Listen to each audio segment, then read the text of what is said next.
ಬಾಗಲಕೋಟೆ ಉಪ ಚುನಾವಣೆ ಮತ ಎಣಿಕೆ ಮೇ 4ಕ್ಕೆ ಮತ ಎಣಿಕೆಗೆ ಜಿಲ್ಲಾಡಳಿತ ಸಕಲ ರೀತಿಯಲ್ಲೂ ಕೂಡ ಸಿದ್ಧತೆಯನ್ನ ಮಾಡಿಕೊಂಡಿದೆ. ಬಾಗಲಕೋಟೆ ಉಪ ಚುನಾವಣೆ ಮತ ಎಣಿಕೆ ಮೇ 4ಕ್ಕೆ ಮತ ಎಣಿಕೆಗೆ ಜಿಲ್ಲಾಡಳಿತ ಸಕಲ ಸಿದ್ಧತೆ. ಜಿಲ್ಲಾಧಿಕಾರಿ ಚುನಾವಣಾ ಅಧಿಕಾರಿ ಸಂಗಪ್ಪ ಸ್ಟೇಟ್ಮೆಂಟ್. ನಗರದ ತೋಟಗಾರಿಕೆ ವಿವಿಯಲ್ಲಿ ಒಂದು ಮತ ಎಣಿಕೆ ಮಾಡಲಾಗುತ್ತೆ. ಬೆಳಗ್ಗೆ 7ಕ್ಕೆ ಸ್ಟ್ರಾಂಗ್ ರೂಮ್ ಓಪನ್ ಆಗುತ್ತೆ. ಒಟ್ಟು 23 ಸುತ್ತುಗಳಲ್ಲಿ ಈ ಒಂದು ಮತ ಎಣಿಕೆ ಕಾರ್ಯ ನಡೆಯುತ್ತೆ. ಮತ ಎಣಿಕೆಗೆ 63 ಸಿಬ್ಬಂದಿಗಳ ನಿಯೋಜನೆ. ಕೇಂದ್ರದಲ್ಲಿ ಮೊಬೈಲ್ ಫೋನ್ ಬಳಕೆ ನಿರ್ಬಂಧ. ನಾಳೆ ಬೆಳಗ್ಗೆ 6ರಿಂದ ಮೇ 5ರ ಬೆಳಗ್ಗೆ 6ರವರೆಗೂ ಕೂಡ ನಿಷೇಧಾಜ್ಞೆಯನ್ನು ವಿಧಿಸಲಾಗಿದೆ. 10 ಕಿಲೋಮೀಟರ್ ವ್ಯಾಪ್ತಿಯಲ್ಲಿ ಮದ್ಯ ಮಾರಾಟ ನಿಷೇಧ ಮಾಡಲಾಗಿದೆ. ಇನ್ನು ಬಾಗಲಕೋಟೆ ಉಪ ಚುನಾವಣೆ ಮತ ಎಣಿಕೆ ಮಾಡಲಾಗುತ್ತೆ. ಮೇ 4ಕ್ಕೆ ಮತ ಎಣಿಕೆಗೆ ಜಿಲ್ಲಾಡಳಿತ ಸಕಲ ರೀತಿಯಲ್ಲೂ ಕೂಡ ಸಿದ್ಧತೆಯನ್ನ ಮಾಡಿಕೊಂಡಿದೆ. ಇನ್ನು ಜಿಲ್ಲಾಧಿಕಾರಿ ಚುನಾವಣಾಧಿಕಾರಿ ಸಂಗಪ್ಪ ಈ ಒಂದು ವಿಚಾರಕ್ಕೆ ಸಂಬಂಧಪಟ್ಟಂತೆ ಸ್ಟೇಟ್ಮೆಂಟ್ ಕೊಟ್ಟಿದ್ದಾರೆ. ಹಾಗಾದ್ರೆ ಏನು ಮಾತನಾಡಿದ್ದಾರೆ ನೋಡೋಣ. 7 ಗಂಟೆಗೆ ಬರಬೇಕಾಗತ್ತೆ. 7 ಗಂಟೆಗೆ ತಾವು ಬರಬೇಕು. ಎಲ್ಲ ವಿಡಿಯೋಗ್ರಫಿ ಮಾಡಿಕೊಂಡು ರಾಜಕೀಯ ಪಕ್ಷ ಸಮ್ಮುಖದಲ್ಲಿ ಸ್ಟ್ರಾಂಗ್ ರೂಮ್ ಓಪನ್ ಮಾಡೋದು ಒಂದು 7 ಗಂಟೆ ನಾವು ಮಾಡ್ತೀವಿ, ನಿಗದಿಪಡಿಸಿದೆವು. ತಮ್ಮ ಮುಖಾಂತರ ಎಲ್ಲ ರಾಜಕೀಯ ಪಕ್ಷಗಳು ಬರಬೇಕಂತ ನಾವು ಅವತ್ತಿನ ದಿನ ಇದ್ದು ಎಲ್ಲರ ಸಮ್ಮುಖದಲ್ಲಿ ಅದನ್ನು ಓಪನ್ ಮಾಡಬೇಕಾಗತ್ತೆ. ಚುನಾವಣಾ ಆಯೋಗದ ನಿರ್ದೇಶನದಿದೆ. ಎಲ್ಲ ಅದರ ಜೊತೆ ಅವ್ರಿಗೆ ಎಲ್ಲರಿಗೂ ಕೂಡ ಇವಾಗ ಪತ್ರದ ಮುಖಾಂತರ ನಾವು ತಿಳಿಸಲಾಗಿದೆ. ಇವಾಗ ಸಂಬಂಧಪಟ್ಟಂತೆ 4ನೇ ತಾರೀಕು ನಾವು 6 ಗಂಟೆಯಿಂದ 5ನೇ ತಾರೀಕು 6 ಗಂಟೆವರೆಗೆ 163 ಆರ್ಡರ್ ಜಾರಿ ಮಾಡಿರ್ತು ಸುತ್ತು ಇದ್ರದ್ದೆಲ್ಲ. ಹಾಗೆ ಪಾನವನ್ನು ಅವತ್ತು ಡ್ರಿಂಕ್ಸ್ 4, 5, 6 ಗಂಟೆಯಿಂದ ಸಾಯಂಕಾಲ 12 ಮಧ್ಯರಾತ್ರಿ 12 ಗಂಟೆವರೆಗೆ ಅದನ್ನು ಕೂಡ 10 ಕಿಲೋಮೀಟರ್ ವ್ಯಾಪ್ತಿ ಇದರದ್ದು ವಿಧಾನಸಭಾ ಕ್ಷೇತ್ರ 10 ವ್ಯಾಪ್ತಿ ಅದನ್ನು ಕೂಡ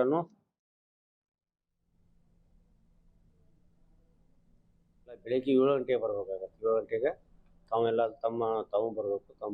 ಎಲ್ಲ ವಿಡಿಯೋಗ್ರಫಿ ಮಾಡಿಕೊಂಡು ರಾಜಕೀಯ ಪಕ್ಷ ಸಮ್ಮುಖದಲ್ಲಿ ಸ್ಟ್ರಾಂಗ್ ರೂಮ್ ಓಪನ್ ಮಾಡೋದು ಒಂದು 7 ಗಂಟೆ ನಾವು ಮಾಡ್ತೀವಿ, ನಿಗದಿಪಡಿಸಿದೆವು. ತಮ್ಮ ಮುಖಾಂತರ ಎಲ್ಲ ರಾಜಕೀಯ ಪಕ್ಷಗಳು ಬರಬೇಕಂತ ನಾವು ಅವತ್ತಿನ ದಿನ ಇದ್ದು ಎಲ್ಲರ ಸಮ್ಮುಖದಲ್ಲಿ ಅದನ್ನು ಓಪನ್ ಮಾಡಬೇಕಾಗತ್ತೆ. ಚುನಾವಣಾ ಆಯೋಗದ ನಿರ್ದೇಶನದಿದೆ. ಎಲ್ಲ ಅದರ ಜೊತೆ ಅವ್ರಿಗೆ ಎಲ್ಲರಿಗೂ ಕೂಡ ಇವಾಗ ಪತ್ರದ ಮುಖಾಂತರ ತಿಳಿಸಿ ನಾವು ಕುರಿತು ಹೆಚ್ಚಿನ ಮಾಹಿತಿ ನೀಡ್ತಾರೆ ನಮ್ಮ ಪ್ರತಿನಿಧಿ ರಾಜು. ಸದ್ಯಕ್ಕೆ ಈ ಒಂದು ಬಾಗಲಕೋಟೆ ಉಪಚುನಾವಣೆ ಮತ ಎಣಿಕೆಗೆ ಕ್ಷಣಗಣನೆ ಶುರುವಾಗಿದೆ. ಮೇ 4ಕ್ಕೆ ಮತ ಎಣಿಕೆ ಕೂಡ ಮಾಡಲಾಗುತ್ತೆ. ಸದ್ಯಕ್ಕೆ ಜಿಲ್ಲಾಡಳಿತ ಮತ ಎಣಿಕೆಗೆ ಯಾವ ರೀತಿ ಸಿದ್ಧತೆ ಮಾಡಿಕೊಂಡಿದೆ ರಾಜು? ಸಾಹಿತ್ಯ ಏನು ಬಾಗಲಕೋಟೆ ಮತ್ತು ದಾವಣಗೆರೆ ಉಪಚುನಾವಣೆ ಮತ ಫಲಿತಾಂಶಕ್ಕೆ ಏನು ಕ್ಷಣಗಣನೆ ಶುರುವಾಗಿರುವಂತದ್ದು. ಏನು ಬಾಗಲಕೋಟೆಯ ಬೆಳಗ್ಗೆ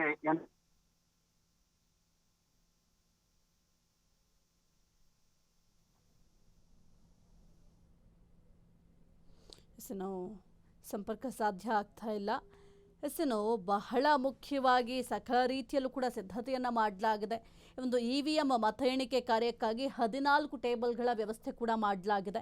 ಜೊತೆಗೆ 23 ಸುತ್ತುಗಳ ಮತ ಎಣಿಕೆ ಕೂಡ ನಡೆಯುತ್ತೆ. ಅಂಚೆ ಮತಪತ್ರಗಳ ಎಣಿಕೆಗೂ ಕೂಡ ಒಂದು ಟೇಬಲ್ ಹಾಗೂ ETPBS ಸ್ಕ್ಯಾನಿಂಗ್ ಆಗಿ ಒಂದು ಟೇಬಲ್ ವ್ಯವಸ್ಥೆ ಕೂಡ ಮಾಡಲಾಗಿದೆ. ಜೊತೆಗೆ ಪ್ರತಿ ಟೇಬಲ್ಗೆ ಒಬ್ಬರು ಎಣಿಕೆ ಮೇಲ್ವಿಚಾರಕ, ಎಣಿಕೆ ಸಹಾಯಕ ಹಾಗೂ ಮೈಕ್ರೋ ವೀಕ್ಷಕರನ್ನು ಕೂಡ ನೇಮಕ ಮಾಡಲಾಗುತ್ತೆ. ಇನ್ನು ಪ್ರತಿ ಟೇಬಲ್ಗೆ ಒಬ್ಬ ಸಹಾಯಕ ಚುನಾವಣಾ ಅಧಿಕಾರಿ ಕೂಡ ಇರ್ತಾರಂತೆ.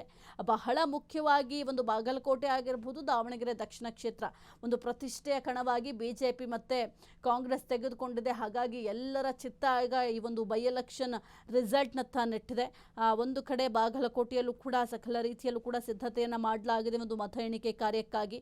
ಇನ್ನು ಅಭ್ಯರ್ಥಿ ಏಜೆಂಟರಿಗೆ ಮತ ಎಣಿಕೆ ಕೇಂದ್ರದ ಪೂರ್ವ ದಿಕ್ಕಿನಲ್ಲಿ ಪ್ರತ್ಯೇಕ ಪಾರ್ಕಿಂಗ್ ವ್ಯವಸ್ಥೆ ಕೂಡ ಮಾಡಲಿಕ್ಕೆ ಒಂದು ಜಾಗವನ್ನು ಕೂಡ ನಿಗದಿ ಮಾಡಲಾಗಿದೆ. ಮುಖ್ಯ ದ್ವಾರದ ಮುಂಚಿತವಾಗಿ ಜಿಲ್ಲಾ ಪಶುಸಂಗೋಪನಾ ಆಸ್ಪತ್ರೆ ಎದುರುಗಡೆ ಹೋಗುವ ರಸ್ತೆ ಮುಖಾಂತರ ಮತ ಎಣಿಕೆ ಕೇಂದ್ರದಿಂದ ಸುಮಾರು 200 ಮೀಟರ್ ಅಂತರದಲ್ಲಿ ಪಾರ್ಕಿಂಗ್ ವ್ಯವಸ್ಥೆ ಮಾಡಲಿಕ್ಕೂ ಕೂಡ ಅಲ್ಲಿಯ ಒಂದು ಅವಕಾಶವನ್ನು ಕೂಡ ಕಲ್ಪಿಸಲಾಗಿದೆ. ಮುಖ್ಯವಾಗಿ ಎಣಿಕೆ ಕಾರ್ಯದಲ್ಲಿ ಈ ಒಂದು ಎಣಿಕೆ ಕೇಂದ್ರ ಏನಿರುತ್ತೆ ಅಲ್ಲಿ ಮೊಬೈಲ್ ಫೋನನ್ನು ನಿರ್ಬಂಧ ಕೂಡ ಮಾಡಲಾಗಿದೆ.